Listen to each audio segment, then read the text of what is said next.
देखिए, बुलाना नहीं, कोई किसी से मिलने जाए तो दूसरी बात है, बुलाना और समर्थन के लिए कहना, इसको मैं समझता हूं कि भारतीय जनता पार्टी की संस्कृति नहीं है। जब हम वोट लेते हैं दुनिया के लोकप्रिय नेता नरेंद्र मोदी जी के नाम से, उनकी सरकार। नमस्कार जंटी में स्वागत आपका, मैं हूं योगेंद्र। आप देख रहे हैं खास खबर। खास खबर में बात करेंगे, भाजपा को 3 राज्यों के अंदर क्लियर मेजोरिटी मिली, 2 जगह तस्वीर साफ हो चुकी है। अब सबका ध्यान है राजस्थान पर। राजस्थान में कौन होगा? और वाकई जैसे कहा जाता है कि प्रधानमंत्री नरेंद्र मोदी अमित शाह की जोड़ी हर बार सरप्राइज देती है। 2 नाम जिनकी मैं बात कर रहा हूं, विष्णुदेव साय और डॉक्टर मोहन यादव, निश्चित रूप से चौंकाने वाले नाम हैं। सरप्राइज है सबको। मीडिया ने अपने इंटेलिजेंस के हिसाब से जिसके जो इच्छा वो चलाते रहे, किसी ने उसका खंडन नहीं किया, कोई खारिज नहीं किया, लेकिन नाम कुछ निकल के अलग ही आए। अब सवाल उठता है कि क्या राजस्थान में ऐसा होगा? और जो सियासी गलियारों में चर्चा है, रमन सिंह ने स्पीकर बनने पर सहमति भी दे दी है। नरेंद्र तोमर के लिए बाकायदा नाम अनाउंस कर दिया गया है कि वो मध्य प्रदेश के स्पीकर होंगे। तो राजस्थान के लिए साफ संकेत है कि यहां कोई चौंकाने वाला नाम आ सकता है। और जातीय समीकरण वहां पे भी साधने की पूरी कोशिश की गई है। यहां पे भी जातीय समीकरण साधे जाएंगे। कोई सीनियर ऐसा होगा जो हो सकता है कि दौड़ में हो, उन्हें स्पीकर का ऑफर दिया जा सकता है। लेकिन अब क्या राजस्थान अलग हटके है? वसुंधरा राजे के निवास पर पैरेलल उसी तरह से विधायक जा रहे हैं जैसे भाजपा कार्यालय में जा रहे हैं।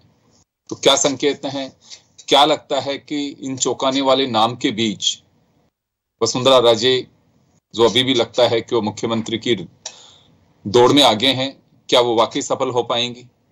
तो हमारे साथ पूरे मुद्दे पर चर्चा करने के लिए वरिष्ठ पत्रकार महेश शर्मा साहब, राजीव जैन साहब और श्याम सुंदर शर्मा साहब हैं। सभी का स्वागत है। महेश जी, क्या लगता है कि जिस तरह से सरप्राइज दी जा रही हैं, और सरप्राइज के लिए कोई आश्चर्य की बात पहले थी ही नहीं कि मोदी और अमित शाह की जोड़ी सरप्राइज दे देते हैं। 2 जगह हम देख पा रहे हैं, विष्णुदेव साय की बात हो या फिर डॉक्टर मोहन यादव की बात हो, चौंकाने वाले नाम है। डिप्टी सीएम की भी बात कह दी गई है, हालांकि मध्य प्रदेश में तो अनाउंस भी कर दे कि ये डिप्टी सीएम होंगे। क्या लगता है आपको राजस्थान में? जी, मुझे जो लग रहा है कि एक तो ये है कि कोई चेहरा तो चौंकाने वाला ही होगा, एक चीज जी।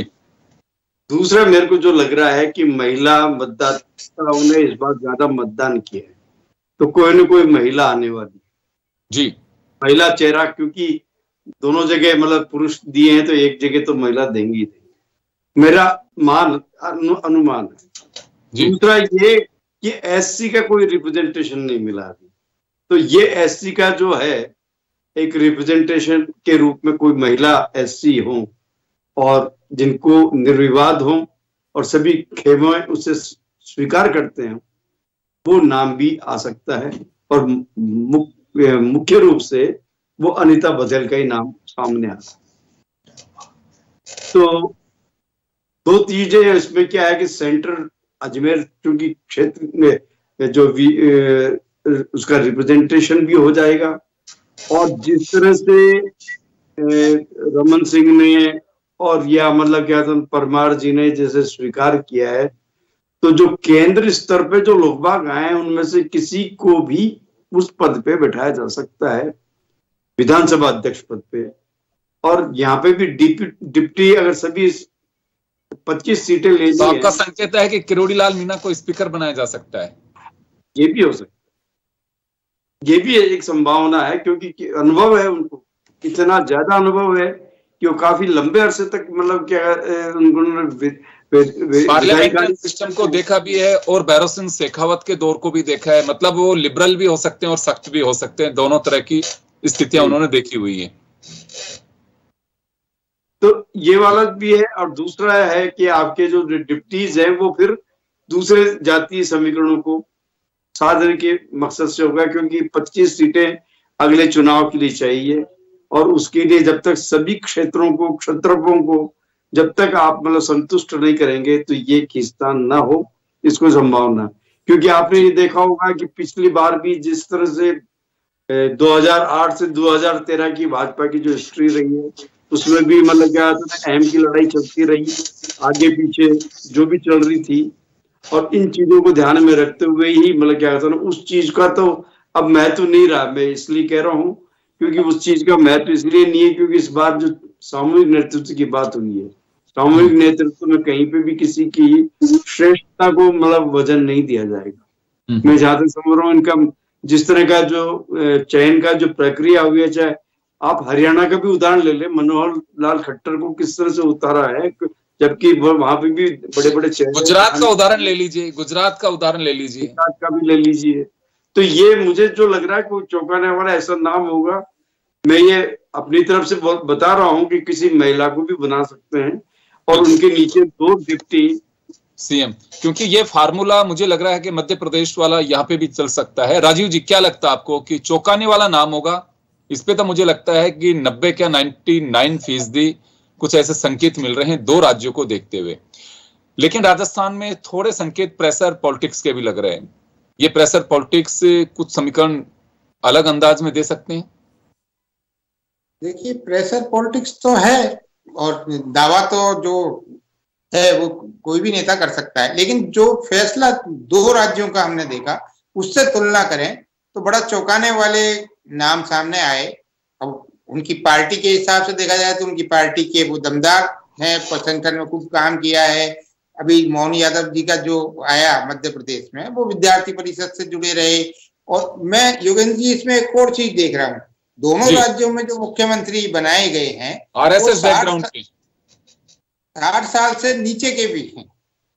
जैसे मोहन यादव तो अभी 59 के ही हैं, 58 के हैं, और जो वहां बनाए विष्णुदेव साय वो भी 60 के आसपास ही हैं। तो भाजपा एक जो नेतृत्व है वो आने वाले 15 साल 10 साल 15 साल की राजनीति के हिसाब से कोई नया नेतृत्व उभार रहा है। तो राजस्थान में भी उस संदर्भ में अपन चर्चा करें तो कौन हो सकता है? विधायकों के बीच से हो सकता है या विधायकों से बाहर से हो सकता है। अब एक राज्य में ओबीसी बना दिया, एक में आदिवासी चेहरा बना दिया। अब भाजपा का जो कोर वोटर है, सामान्य वर्ग, सवर्ण वर्ग जिसको कहा जाता है, वो भाजपा का कोर वोटर माना जाता है। तो भाजपा उसको छोड़ नहीं सकती। अब उत्तर प्रदेश उत्तराखंड में राजपूत मुख्यमंत्री हैं। हम जाति के हिसाब से बात करें, लेकिन ये मोदी और अमित शाह के क्राइटेरिया में ये चीजें आती नहीं है। वो चौंकाने के नाम पे किसी को भी बना सकते हैं। लेकिन ये मैं उस हिसाब से कह रहा हूँ कि जो रणनीति पार्टियां बनाती हैं, बड़े राजनीतिक दल अपने अपनी सोच के हिसाब से चलते हैं। तो राजस्थान में हो सकता है कि किसी सामान्य वर्ग के व्यक्ति को ये मौका दिया जा सकता है, उसका चेहरा सामने लाया जा सकता है। तो पूरे एक जो है ब्राह्मण वर्ग से जो राजस्थान में मेरे को एक संभावना, प्रदेश अध्यक्ष जो सीपी जोशी हैं, वो भी उनके उम्र के क्राइटेरिया में ही आते हैं कि 50 से नीचे के हैं वो तो, और बड़े निष्ठावान हैं। मोदी और अमित शाह के बड़े निष्ठावान है, तो उनकी भी लॉटरी खुल सकती है। जैसा महेश जी ने बताया कि अनीता बघेल, मदन दिलावर यदि दलित चेहरे में से कोई लाए गए और स्थानीय स्तर से लाए गए, तो ये चेहरे भी एक कहीं ना कहीं उनके क्राइटेरिया में होंगे। क्योंकि मेरी जो जानकारी उसके हिसाब से उन्होंने सभी जो 115 विधायक इनके जीते हैं, सभी का पूरा प्रोफाइल वहां है उनके पास। उनका बैकग्राउंड क्या है, वो किस संगठन से जुड़े रहे, संघ के या भाजपा में किन किन पदों पे कार्य किया, जिला स्तर पे किया, ये पूरा उनके है, उनके पास है। तो उस हिसाब से भी वो कहीं ना कहीं इस तरीके का चौंकाने वाला नाम हमारे सामने आ सकता है, जैसा छत्तीसगढ़ में आया और मध्य प्रदेश में आया। और जहां तक खींचतान वाली बात है, जैसे अभी आपने भी जिक्र किया, महेश जी ने भी जिक्र किया, खींचतान तो सभी को एडजस्ट करने वाली बात है। वो एडजस्ट एक सम्मान के रूप में किया जाता है। खींचतान की आज की मौजूदा भाजपा में तो कोई सोच ही नहीं सकता। कोई जो फैसला वहां से आ गया आला कमान से, तो उसके बाद कोई दाएं बाएं हो नहीं सकता, उसको मंजूर करना ही पड़ेगा और उसको उसी लाइन पे चलना पड़ेगा। ये करीब करीब सभी नेता भी जानते हैं। लेकिन राजस्थान के संदर्भ में एक ये है कि जो 2 बार की मुख्यमंत्री रही और वसुंधरा जी, उनके समर्थकों ने कुछ दबाव की राजनीति भी बनाई और कुछ चीजें चली, लेकिन इस चीजों को मौजूदा नेतृत्व शायद पसंद नहीं करता। ये एक जनरल बात सब लोगों के ध्यान में रहती है, जो इस फील्ड के लोग हैं, आप और हम हैं, या राजनीति में जो भी लोग हैं, चाहे इवन कांग्रेस के भी लोग हैं, वो भी इन चीजों को जानते हैं कि भाजपा में अब कोई दाएं बाएं नहीं हो सकता या उनके फैसले को कोई स्वीकार नहीं करे। लेकिन ठीक है, एक असहमति हो सकती है, लेकिन कहीं ना कहीं पार्टी ने अब जो इतना समय लगा, कंसल्टेशन के लिए ही समय लग रहा है। जैसे राजस्थान को सबसे एंड में रखा गया, तो राजस्थान को इसलिए सबसे एंड में रखा गया, मैं अपने पत्रकारी अनुभव के ये कह सकता हूँ कि वो 2 राज्यों का जो फैसला है, वो राजस्थान के नेता उसको आकलन कर लेंगे तो समझ जाएंगे कि जो फैसला हुआ, क्योंकि यहाँ थोड़ा सा डिफरेंट सभी को लग रहा था। तो बिल्कुल आप सही कह रहे हैं कि छत्तीसगढ़ और मध्य प्रदेश की झलक यहाँ पे नजर आ सकती है, और जो लोग अपने आप को दौर इस रेस में मानते हैं कि थोड़ा बहुत वो बैलेंस होंगे कि भाई ये तो चौंकाने वाले परिणाम आ सकते हैं। जब वहां पे सिटिंग मुख्यमंत्री ने उनके नेतृत्व में इतने लोग आए, इतनी संख्या के अंदर सीटें आई हुई हैं, तो ये लगता है कि जब वो पारी अपनी खेलने के बावजूद इतनी बड़ी जीत दिला सकते हैं और उन्हीं को उठाया जा सकता है, तो फिर तो संभव है। तो मुझे लगता है कि जो यहाँ पे स्थितियां बनी हुई हैं उसमें काफी हद तक ये पाटने की कोशिश की जाएगी। राजीव जी बिल्कुल सही कह रहे हैं कि एक फैसला लेने की वजह यही हो सकती है लास्ट में कि पहले 2 जगह के रिजल्ट से शायद हो सकता है कि यहाँ गलतफहमियां हो या कुछ ऐसा लग रहा हो कि क्या होगा, तो वो चीजें दूर हो सकती हैं। श्याम जी आपके पास में आना चाहता हूं मैं।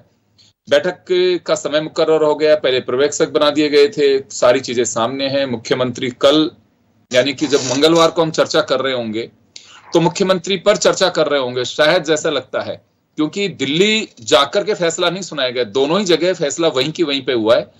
तो क्या लगता है आपको? देखिए योगेंद्र, निश्चित रूप से विधिवत रूप से अब बुलावा भेज दिया गया प्रदेश अध्यक्ष के माध्यम से कि बैठक का समय निर्धारित 4 बजे किया गया है और 1:30 बजे उनका रजिस्ट्रेशन शुरू होगा बीजेपी के दफ्तर में।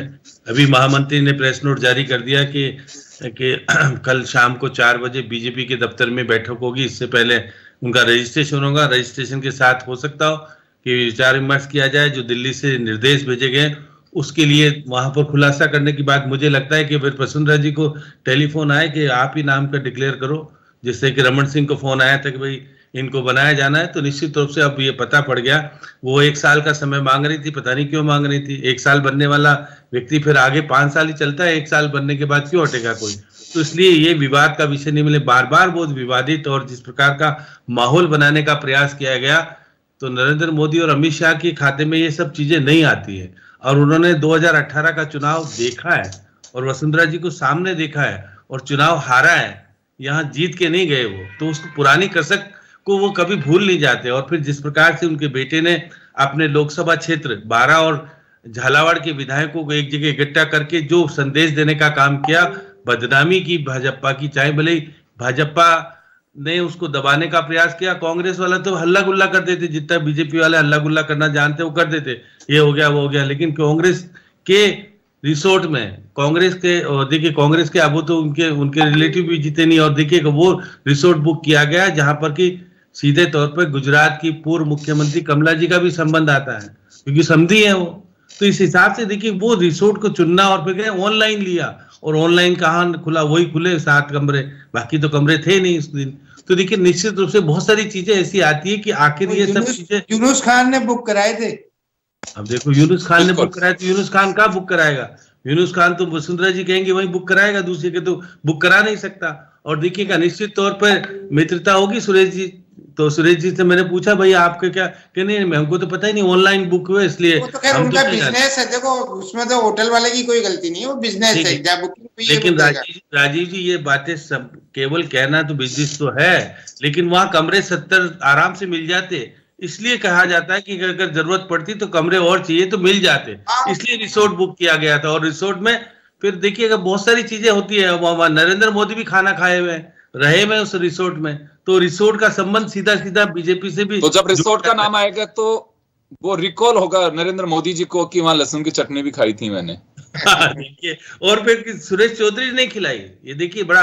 और देखिए नरेंद्र मोदी क्योंकि उनकी पोती की शादी में आए, जिस तरह से हुई थी उनकी शादी में आए, तो इसलिए मैं कह सकता हूं कि देखिए बहुत राजस्थान का नाता जुड़ा हुआ है नरेंद्र मोदी से करीब का, और नरेंद्र मोदी राजस्थान को बहुत करीब से जानते हैं, और अमित शाह भी राजस्थान को बहुत करीब से जानते हैं। उस समय पर रहे जब वो कुछ नहीं हुआ करते थे, बड़ी खराब स्थिति थी, और रखने के लिए भी जैसे अभी नाम आ जाता है तो फिर पूछताछ हो जाती है, तो उस वक्त पूछताछ हो जाती थी। वीरों की धरती है, वीरों नहीं, आप देखिए हिम्मत रखिएगा। एसएन गुप्ता के जो चेले अभी लोकसभा के अध्यक्ष हैं, उन्हों की जिम्मेदारी थी संभालने की। तो ये सब चीजें हैं। राजस्थान का निश्चित रूप से चौंकाने वाला तो नाम होगा, और सीपी जोशी का सामान्य तौर पर जो लिया जाता है, सीपी जोशी को बनाया जा सकता है निश्चित तौर पर। फिर अगर महिला का नाम आएगा तो फिर महिला का नाम में तो फिर दीप्ति। लेकिन मैं एक बात जानना चाहूंगा। देखिए मैंने पहले भी कहा कि मीडिया की पूरी इंटेलिजेंस फेल रही। आप दोनों ही जगह पे देखिए, जिनके भी नाम चल रहे थे एक भी नहीं था। आज नाम जो चल रहे हैं उनमें से 8-10 नाम जो हम चला रहे हैं, सभी चला रहे हैं, अखबार हो चाहे चैनल हो। सीपी जोशी का भी नाम है, लेकिन यहां लगता है आपको कि कोई चौंकाने वाला नाम आ सकता है इन तमाम नामों को साइड में करके?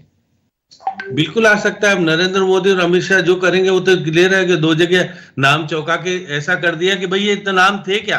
अभी देखिए उज्जैन से महाकाल वाले आए बन करके, अभी ओम जी के साथ ओम जी ने फोटो डाली है कि मेरे तो चेला है, मैं और वो तो प्रसादी भी ले रहे हैं और शॉल भी ओढ़ रहे हैं। तो देखिए आपने देखिएगा, मैं मस्जिद रूप से मान के चलता हूँ कि कान में हमारे जो निर्णायक हैं, जो 3 लोग हैं, जिसमें ओम बिरला है, आपके देखिए उपराष्ट्रपति जगदीप धनखड़ है, और ये आपके ओम माथुर हैं। ये तीनों की सलाह के आधार पर नए मुख्यमंत्री का चयन होना है। इसलिए वसुंधरा जी का नाम तो मैं शुरू से कह रहा था नहीं बनेंगे, वो कितने ही जोर आजमाइश कर ले। 13 नंबर बंगला 13 तारीख होती तो कुछ तय भी हो जाता, 12 तारीख को हो रहा है मामला, इसलिए 12 तारीख वाले मामले तो वसुंधरा जी बैठते नहीं। और अमावस और है कल, अमावस के दिन पर वसुंधरा जी के ऊपर भारी है वो, चाहे भले अब देखिए जिससे ये आपका एस्ट्रोलॉजी ज्ञान का आज मुझे पहली बार पता लगा। नहीं, वो डोरे डंबे जिससे डोरे डंबे कराती थी वो कराती थी। एक तो बन गया विधायक, उसमें से बाल मुकुंदाचार्य तो बन गए, सुबह 6 बजे सुबह 4 बजे करने जाती थी। अब एक और है मानसरोवर में जो एस्ट्रोलॉजर, वो वसुंधरा जी को गुप्त कुछ करा रहा तो, लेकिन अब पूजा पाठ से काम चलने वाला नहीं है। पूजा पाठ के लिए कुछ लोग पंडित पहुंचे भी थे, शाम के वक्त वहां से निकले हैं। मैं महेश जी के पास में जाना चाहूंगा। महेश जी, जो नाम की चर्चा कर रहे हैं हम, अनीता बघेल का आपने जिक्र किया, वो चौंकाने वाला नाम हो सकता है। अदरवाइज तो सीपी जोशी हो, चाहे ओम माथुर हो, ओम बिरला हो, वसुंधरा राजे हो, गजेंद्र सिंह शेखावत हो, दिया कुमारी हो, राज्यवर्धन राठौड़ हो, किरोड़ीलाल मीना हो, बालक नाथ हो, ये तमाम नाम रिजल्ट आने के साथ से ही चर्चाओं में हैं। तो इनसे तो मुझे नहीं लगता कि कोई आश्चर्य की बात होगी। तो आश्चर्य देने वाला यानी कि पेपर लीक नहीं हो सकता नरेंद्र मोदी अमित शाह का, ये तो तय है। वो तो पेपर तो जब ओपन होगा यहीं आके राजनाथ सिंह के माध्यम से, तभी पता चलेगा। लेकिन ये बात सही है आपकी कि अगर अनीता बघेल बनती हैं तो वाकई चौंकाने वाला नाम होगा। संघ पृष्ठभूमि भी है, आदर्श विद्या मंदिर में शिक्षिका रही हैं, 5वीं बार विधायक हैं, और जो आप बता रहे हैं कि दलित फेस भी को ले सकती हैं, महिला भी हैं और विधानसभा में काफी एक्टिव भी रही हैं। आदर्श शिक्षा मंदिर में वो अध्यापक नहीं बन पाई थी, 3rd ग्रेड की टीचर सेलेक्ट हो गई थी, वो जा रही थी ज्वाइन करने, पार्षद बन गई थी। इसलिए वो चाय वाला जब प्रधानमंत्री बन सकता है तो शिक्षिका थी वो नहीं। आदर्श विद्या मंदिर में पढ़ा है उन्होंने, आदर्श विद्या मंदिर में पढ़ा है उन्होंने, नहीं पढ़ाया। मैं तो पड़ोसी रहा हूँ। जैसे खुद कहते हैं कि मैंने आदर्श विद्या मंदिर से मेरा सफर शुरू हुआ, मैंने वहां बच्चों को पढ़ाया, खुद ने जैसे बताया। 3rd ग्रेड का टीचर का एग्जाम पास कर लिया था, सिलेक्शन हो गया था, लेकिन ज्वाइन नहीं किया, पार्षद बन गई थी वो, इसलिए पढ़ाया। बात की बात है, बन जाए। महेश जी तो मैंने जो नाम बताए वो तो चौंकाने वाले नहीं लगेंगे कि इनके तो पहले दिन से ही चर्चा है। मैं यही कह रहा हूँ, नाम तो चौंकाने वाला होगा जी। मैं सिर्फ गैस पेपर वाली चीजें डाल रहा हूँ, मैं भी वो वाली चीजें बिल्कुल टू द पॉइंट। लेकिन हाँ, ये है कि सबका साथ और सबका विकास का मंत्र देने वाले और तीनों राज्यों में जो चुनाव आए तो वो जातीय समीकरण को भी ध्यान में रखते हुए वो ऐसा कर सकते हैं। क्यों? कारण क्या है कि कोई भी विवादित चेहरा, चाहे वो मतलब चाहे आपके केंद्रीय मंत्री शेखावत हो या अर्जुन राम मेघवाल हो, चाहे मतलब वसुंधरा राजे हो, या जो भी जहां पे भी विवादित हुआ उसे तो मान के चलिए आप क्रॉस लगा दें उनको, क्योंकि नहीं है उससे बाद में फिर वापस खींचतान शुरू हो जाती है पार्टी। और अभी 25 सीटें जीतनी है, लोकसभा चुनाव तक वापस 3री टर्म पे लेनी है, तो आपको सबको साथ लेकर सबका साथ और सबका विकास तो लेकर के चलना तभी होगा, तभी संभव है। बिल्कुल। राजीव जी, चौंकाने वाली बात जो कही जा रही है, ये भी देना है कि पार्टी में कोई बड़ा नहीं कार्यकर्ता है, मैं मोदी जी नहीं हूँ, मोदी हूँ, ये सारी जो चीजें जो चल रही है ना, इनमें आपको मतलब उत्तर मिल जाएगा। क्योंकि आपको ध्यान होगा कि पिछले दिनों की स्पीच में उन्होंने कही कि 4 जातियां मेरे लिए महत्वपूर्ण है, गरीब, किसान, युवा और महिला। 4 जातियां हैं जो वो मेरे लिए महत्वपूर्ण है, तो उसको साधने की पूरी कोशिश की जा रही है। क्योंकि जिस तरह से ब्लॉक 60 मुख्यमंत्री बनाए जा रहे हैं, हम यंग ही मान के चलते हैं उनको, तो उस दिशा में इनका काम चल रहा है। दूसरा, आपको ध्यान होगा राजीव जी कि महाराष्ट्र के अंदर फडणवीस को डिप्टी सीएम बना करके भी चौंकाया सबको कि सीएम से डिप्टी सीएम, यानी कि मोदी और अमित शाह में मोदी हैं, सब कुछ मुमकिन है। यहाँ पे अगर वाकई उनके पैरामीटर में आप बैठते हैं और अगर उस फ्रेम में काम करना चाहते हैं तो आप करिए, अदरवाइज उनके पास में ऑप्शंस बहुत सारे हैं, वहां ना नहीं चल पाती है। जो मैं समझ पाता हूं उनको, और वो अपना एक विजन लेकर के चलते हैं कि मुझे इस व्यक्ति को क्यों बनाना है, इसकी एडवांटेज क्या है, फ्यूचर क्या है, मुझे फ्यूचर में जो मेरा प्लान है वो सक्सेस हो पाएगा कि नहीं हो पाएगा, तमाम एक्सरसाइज। यहाँ पे देखिए, लीडर्स की जो बात हो, तो पहले दिन से भी कहता हूं कि जो चीज सोची जाती है उसका जो एंड होता है वहां से उनकी बिगनिंग होती है।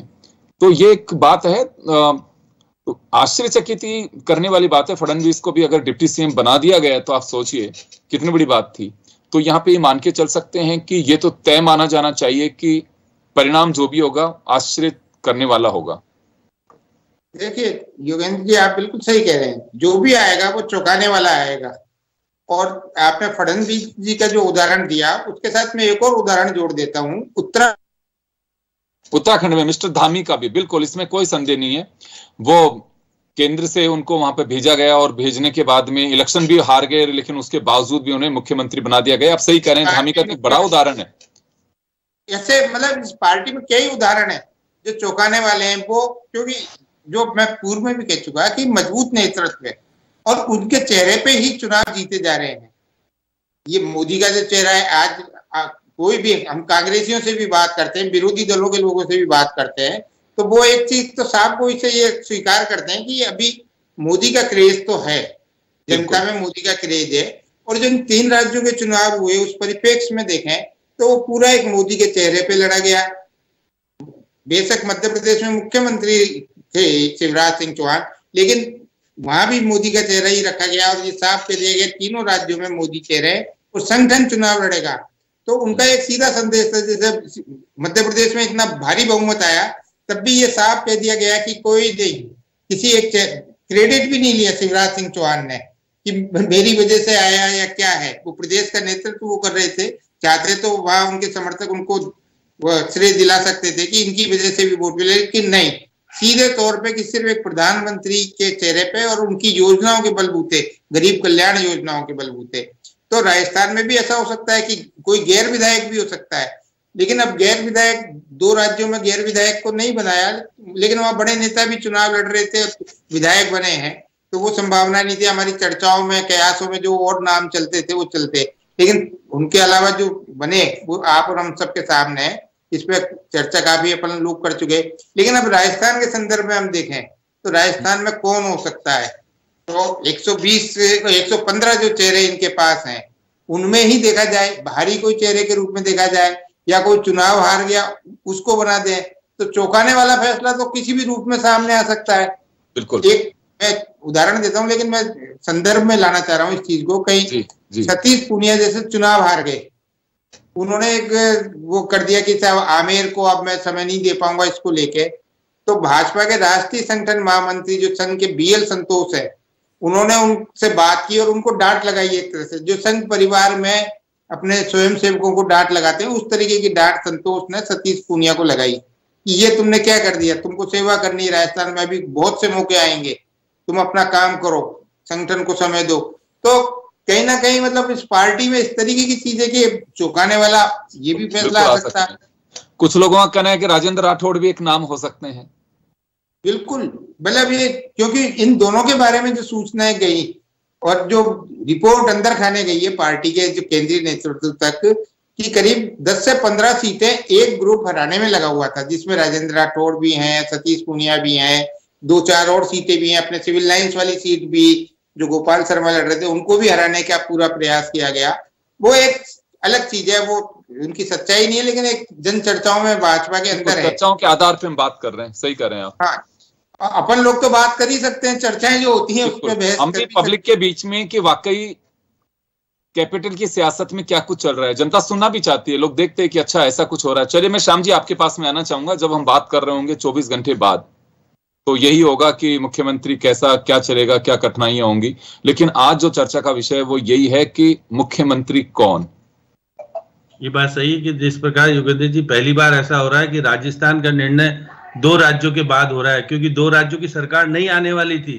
यहाँ तो आने की बात हो रही थी बार बार, जहां नहीं आने वाली थी वहां पहले मुख्यमंत्री दे दिए गए। तो यहाँ संदेश देने का काम भी किया है कि देखिएगा हम वहां कर सकते हैं तो यहाँ भी फैसला कर सकते हैं। अब ये 26 लोगों को जिता करके ये मत सोच लेना कि तुम्हारे पास बहुत कुछ अधिकार दिया है। इसलिए देखिएगा जिस प्रकार से कह रहे थे 48 दिए 26 ही जिताए आपने, और निश्चित तौर पर कईयों को हराने की रिपोर्ट भी गई है वहां पर, और बताया कि आप तो जोधपुर में बैठ गई थी, एक जगह जाकर के रात बिता के भी आई, दूसरी जगह नहीं गई। इसलिए मतलब आपने अपने तौर तरीके से अपने लोगों को जिताने का काम किया, बीजेपी के लोगों को काम नहीं किया। तो ये देखिए जिस प्रकार की रिपोर्ट्स हैं उस आधार पर फिर नरेंद्र मोदी और अमित शाह ने कोई दौरा तय नहीं किया था इनका कि जहां कहाँ जाना है नहीं जाना, आप अपनी मर्जी से जा रहे थे, अपना हेलीकॉप्टर लेके जा रहे थे। तो ये सब चीजें अंकित करती है कि शुरू से ही नकारात्मक स्थिति वहां केंद्र में थी उनके प्रति, और जो उन्होंने देखा पुराना जमाना उन्होंने देखा है, इसलिए उस पुराने जमाने को याद रखते हैं कि अमित शाह को किस तरह से जयपुर में बैठ करके 80 टिकट को बांटने का जिम्मा लेना पड़ा और किस तरह से रहा, और सरकार बचा पाने में सक्षम नहीं पाई, इसलिए बदनामी बहुत मिली थी अगले बार। और जो देखिएगा रामबाग, ललित मोदी और बहुत सारी चीजें आज भी बरकरार हैं। एसआईटी का गठन आपको करना है तो फिर बहन कैसे गठन करेगी? भाई ने जब भाई के खिलाफ, भाई ने तो किया ही नहीं, बहन के खिलाफ कोई जांच नहीं की। सचिन पायलट कितना 125 किलोमीटर पैदल चल लिया, सब कुछ कर लिया, मांग करता रहा, कुछ किया ही नहीं इन्होंने। तो देखिएगा ये निश्चित रूप से रिश्ते जानते हैं, इसलिए इस रिश्ते को तोड़ना जरूरी था। अब आपको तो विधायक चुन करके भेजा जनता ने, मुख्यमंत्री चुन करके थोड़ा भेजा है। 13 नंबर बंगला आपको दे देंगे क्योंकि नियम बदल दिया है अशोक गहलोत ने, सीनियर को दिया जा सकता है। इसलिए आपको कहा जा रहा है कि भाई बन जाओ, आप विधानसभा अध्यक्ष बन जाओ। वो करेंगे नहीं, प्रोटेम स्पीकर की बात हो रही थी, विधानसभा अध्यक्ष तो मैं कैसे बनूं, मैं तो बड़ी हैसियत की महिला हूं और बड़े काम किए हैं, इसलिए मैं नहीं बनूंगी। अब नहीं बनेंगे तो वो देखिए बहुत सारे हैं, एससी को विधानसभा अध्यक्ष बनाया जा सकता है, अगर सामान्य जाति को। देखिए श्याम जी, तमाम वो चीजें हैं जो हम लोग पब्लिक के सोच के अनुसार हम जो सोच पाते हैं कि अपना एक एक्सपीरियंस है, तमाम चीजों को लेकर के हमने चर्चा की, लेकिन रिजल्ट वही आता है कि नाम जो भी होगा लेकिन चौंकाने वाला होगा। अब राजस्थान को लेके आला कमान उनकी अपनी एक एक्सरसाइज है, राजस्थान में इससे कोई खारिज नहीं किया जा सकता। थोड़े से डिफरेंसेज यहाँ दिखाई दे रहे थे कि यहाँ सहज नहीं है, इसी वजह से सबसे लास्ट के अंदर राजस्थान को रखा है। और राजस्थान में एक मैसेज था कि मध्य प्रदेश छत्तीसगढ़ से आप लोग सीखिए, अपनी जिद मत करिए। और तो मध्य प्रदेश के मुख्यमंत्री जी ने इस्तीफा भी सौंप दिया अभी जाके मंगू भाई। हाँ, वो तो करेक्ट प्रक्रिया है कि उसको करना ही होगा। तो चलिए, बहुत बहुत शुक्रिया आप सभी का, और खास खबर में इतना ही, दीजिए इजाजत, नमस्कार। कहीं बैंड